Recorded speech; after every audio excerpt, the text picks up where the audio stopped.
শাপলার তো অনেক রেসিপি খেয়েছি, একবার এটা ট্রাই করুন, দেখবেন মন ভরে যাবে।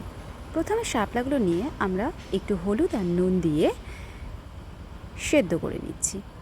এইভাবে খুব ভালো করে সেদ্ধ করে জলটাকে ফেলে দিতে হবে। ফেলে দিয়ে একদম চেপে এটার জল সব বের করে দিতে হবে। যতটা জল বের করা যায় ততটা চেপে চেপে জলটা বের করে দিতে হবে। এবার আমরা কড়াইতে দিয়ে দিয়েছি সর্ষের তেল, তাতে দিচ্ছি শুকনো লঙ্কা ফোড়ন, আর দিচ্ছি এর মধ্যে আমরা একটু রসুন ফোড়ন। রসুন ফোড়ন দিলেই গন্ধটা যেন অন্যরকম হয়ে যায় একদম। এবার দিয়ে দিচ্ছি কালো জিরা, অল্প একটু কালো জিরা আর কাঁচা লঙ্কা। কাঁচা লঙ্কাটা আপনারা ঝাল যে যেরকম খান সেই মতো দেবেন। আমরা এখানে 3টে দিয়েছি। দিয়ে খুব ভালো করে ফোড়নটাকে নাড়াচাড়া করে নিচ্ছি। ভালো করে একটু ফোড়নটা ভাজা ভাজা হয়ে গেলে এর মধ্যে আমরা দিয়ে দিচ্ছি শাপলা। চিপে রাখা যে জল থেকে সেই শাপলাটা আমরা এর মধ্যে দিয়ে দিলাম। এবার আমরা খুব ভালো করে এটাকে মিশিয়ে নিচ্ছি সব কিছুর সাথে।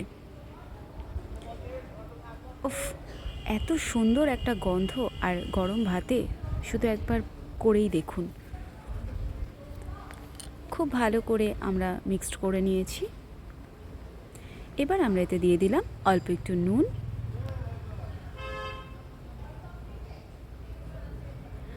দিয়ে এবার আমরা এর মধ্যে একে একে অ্যাড করে দিচ্ছি আরও একটুখানি চিনি।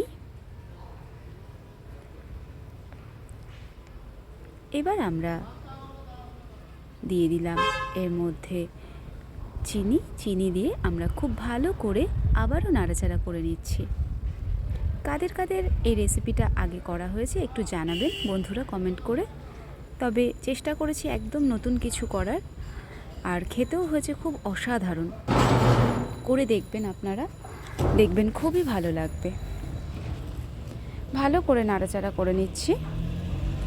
নাড়াচাড়া করে আমাদের এটা রেডি হয়ে গিয়েছে। এবার আমরা তুলে নিলাম।